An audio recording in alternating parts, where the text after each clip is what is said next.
my Electrolux Self Propelled Z1910 that myself and Mr. Palmer's expertly got out of the shed and checked if it works is done.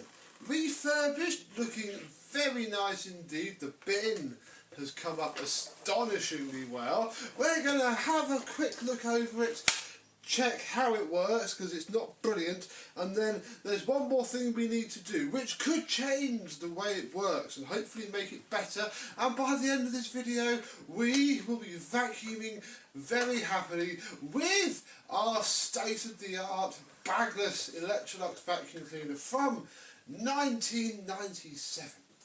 Let's have a look.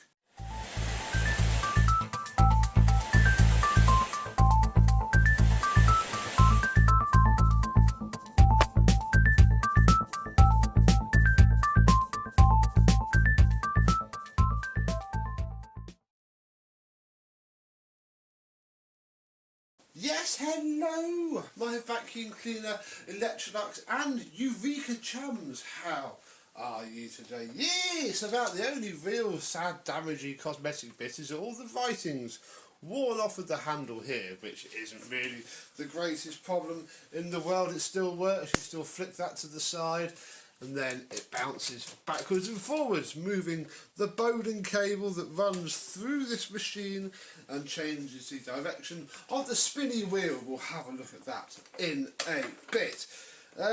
Here we have our flex, which falls down horrendously easily, even with the cord hooks on, so we'll leave that. We have a fairly boring mid-90s fused moulded plug. And then we have the tools. We have ourselves a wand, and when I took all of this apart, it obviously fallen in the hole.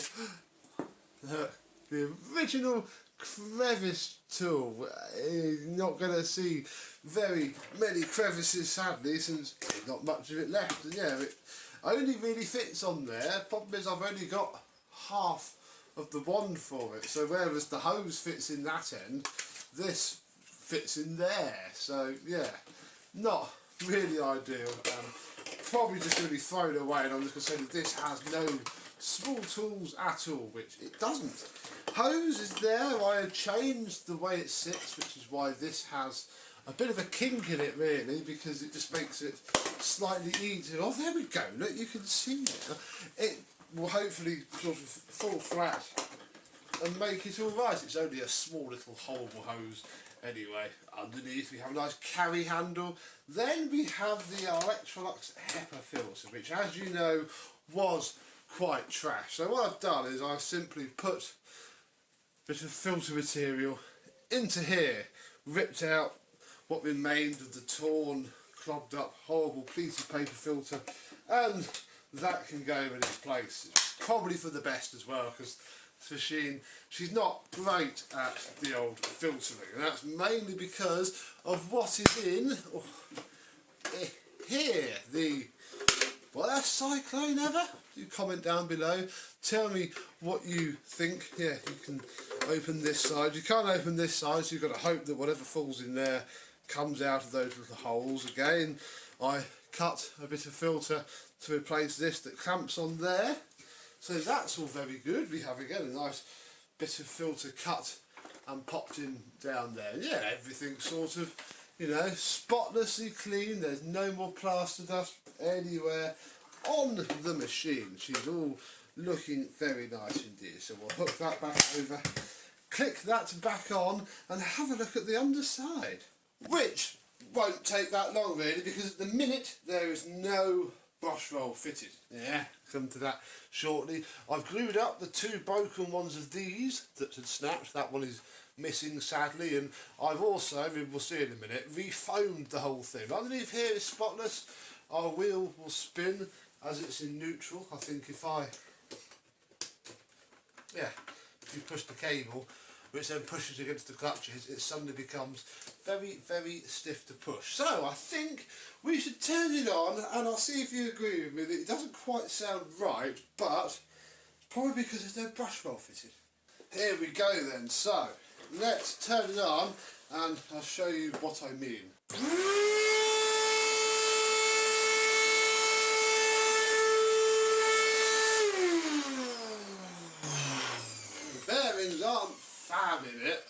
degrease them. Can't do much else than that. Yeah, I think it's just because it needs a brush roll on it. I'm hoping so, anyway.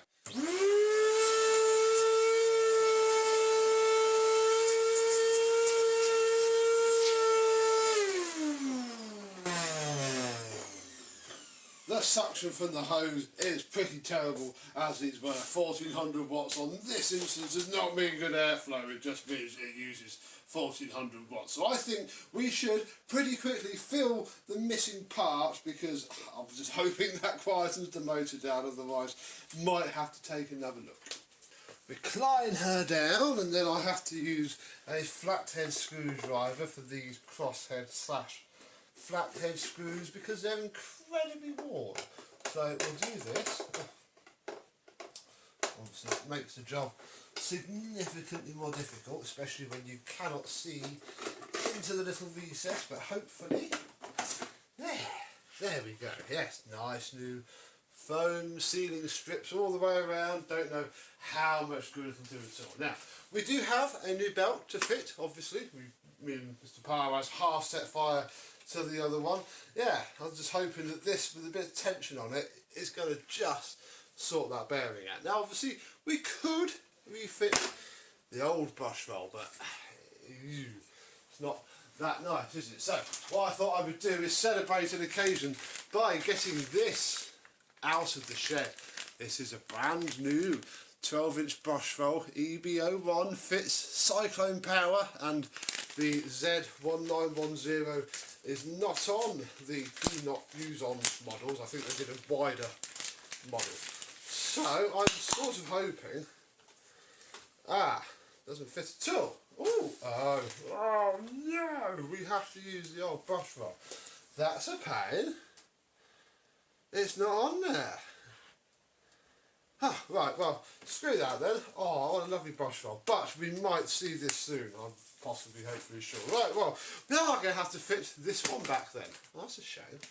Well, it's not quite as nice as I was hoping for, but, you know, at least it was only a bit worn rather than completely and utterly screwed. Oh dear. Well, hey ho, we have a nice brush roll for another project, which is actually in the loft, hopefully. So, you never know. We'll see it again, I'm sure. So let's do these screws up, and I'll put some power to it and see if it sounds any different. So I'll probably keep the headphone warning live though, just in case. Oh, we're doing short part as well. Oh, I hope this does something.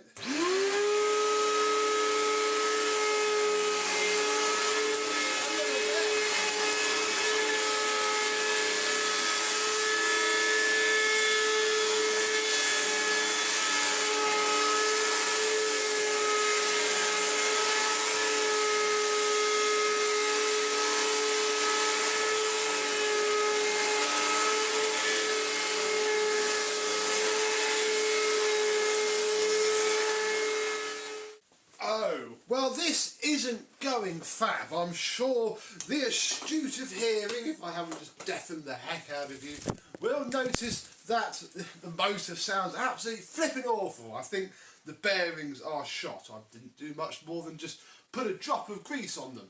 So that's fair enough.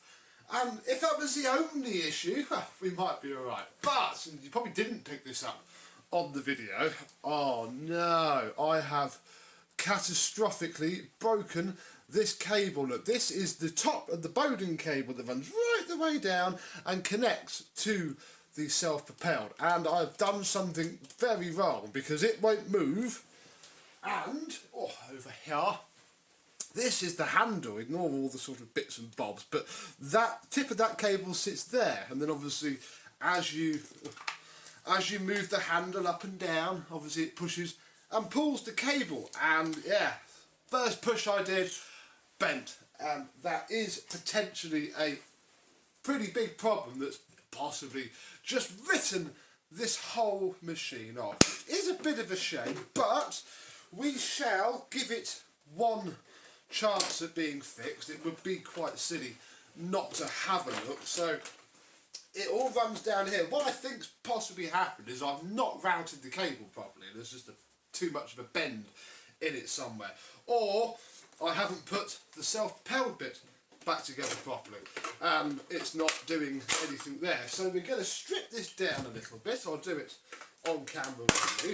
That cover comes off there, and then there's many screws to undo now. So let me get what needs to come apart so we can see the whole run of the cable, and we'll see just how bad it is. Couple of minutes later, we have it apart. Oh, this is the worst decline mechanism ever. No, I lie, sorry. It's almost as bad as a Hoover Pure Power mechanism. So the cable runs all the way down there, comes out here, there it is, and then yeah, pops out of here. I'm hoping you can see it.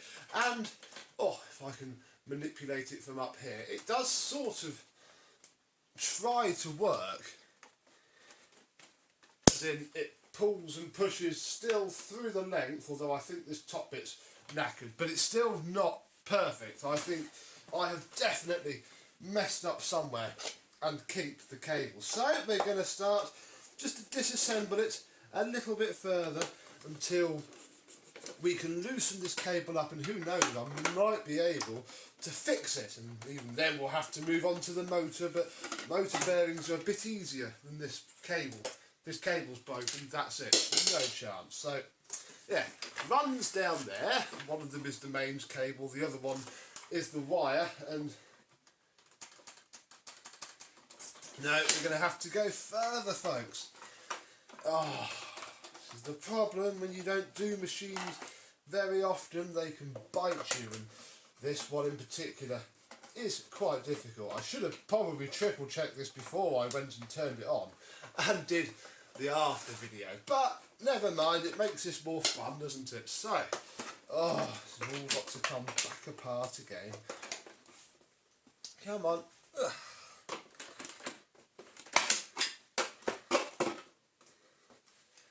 Goes under there, one screw under here. The problem is all this top bit clips together and then the screws. It's a bit of a fiddly sod.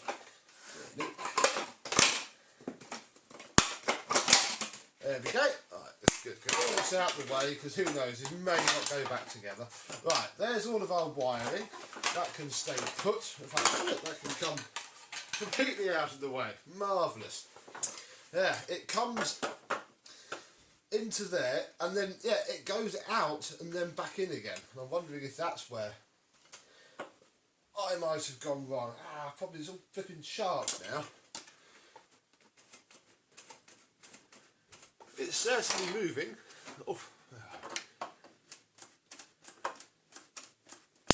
So maybe all is not lost. I've just gone spectacularly wrong somewhere with something, and the problem is that we need to have a look under here, because it turns a corner under here. Oh my goodness. I'm going to have to split the machine, take the motor cover off, probably take the motor out, because it curves, and I've got a feeling here might be where I've gone more wrong in trying to feed it through, so bear with.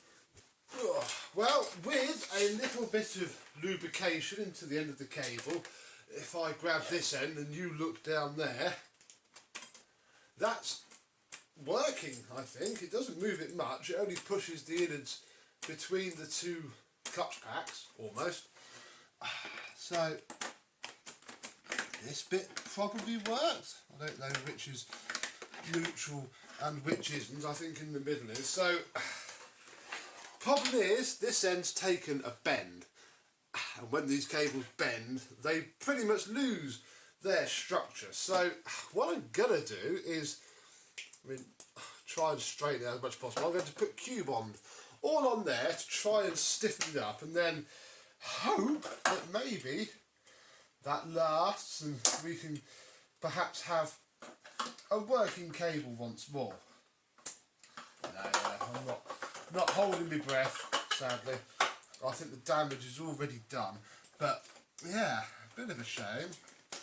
I'm wondering also if I might have got it in the wrong hole, but I think the flex does go down there. Maybe that's the key. Maybe I put it one across in those two little gaps without paying much attention when I was taking it apart. Tut tut tut. We'll look at this later, because this is no point in caring about the motor until we get the self-propelled working. Otherwise it's just scrap, really.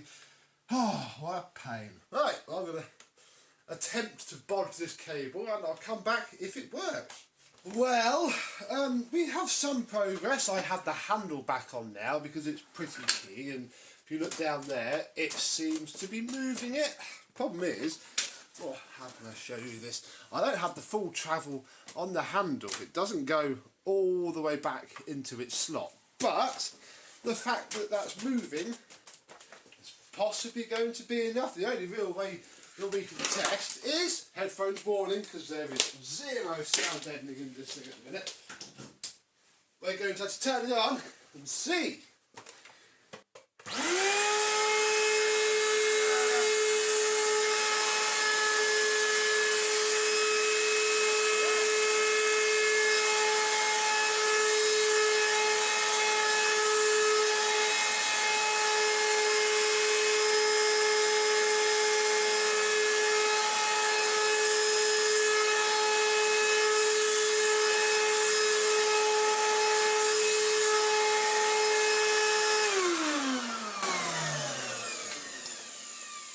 Actually sounds smoother without the brush roll. Right, it's working, but backwards more, so I think we might need to perhaps tweak it a little bit more, but that's promising. The Klein lock's awful. See if I can improve on that. Well, I've made it a bit better. It seems to like going backwards more, but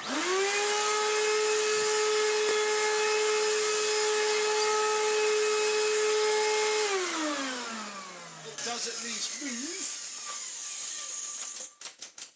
Although again, it doesn't sit properly in the handle. I'm not quite sure what I can do about that, except leave it well alone and we'll try and piece this thing back together. And here we find ourselves again, ready to give it a go and see what it's like. Although we know what it's like now, but it should move forwards a bit better. We'll see how much dirt we can pick up from the rug. I'll just move you so you can see most of the rug at least.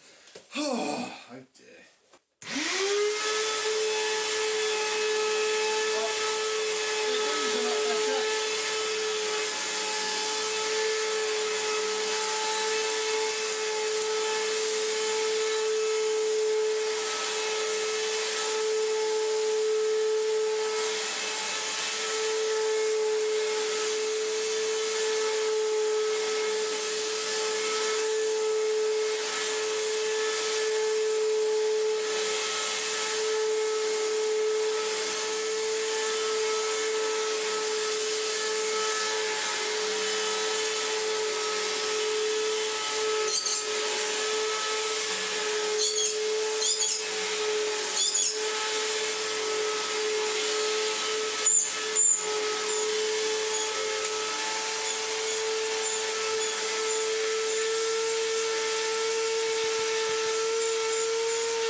Just sounds terrible. And another thing I've noticed, our little post-motor filter pad, which is literally just a bit of filter cut up in there, is trying to escape.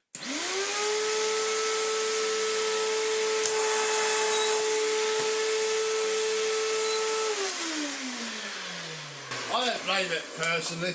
I think I'd like to escape from this machine. Oh, well, we still picked up a little bit of dust. Obviously you can't open this bit, so whatever goes into the cone side you've got to hope fits out of these little holes, although this side does. See that there? Oh dear. I think what we should do is something this machine probably won't like very much, but it'll be quite funny, is we're going to put a load of sawdust down and see how this bagless technology copes, because I'm afraid this machine is probably not long for this world. I'm going to break it for spares if anybody, you know, wants any spares on the forum. Somebody's already asked me for the front wheels and the front wheel carriage, and I think they're welcome to it. Even if this was working fine, motor's still screwed. There's no point in fixing the motor because the self propelled doesn't work properly. What you've also got to do is make sure that the handle actually moves, and because you can move the machine without moving the handle, you've got to be quite jerky with it. in order to make the cable move, which isn't a great system really. Perhaps would be better if I hadn't completely broken it. But I did, and here it is. Right, let's make a mess. I got some innocent little sawdust down. Let's see where it goes once it enters the machine.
Well, bar obviously where this has fallen out, a load of air was gushing out of this hole here, which is what blew everything down to there, so that was fun.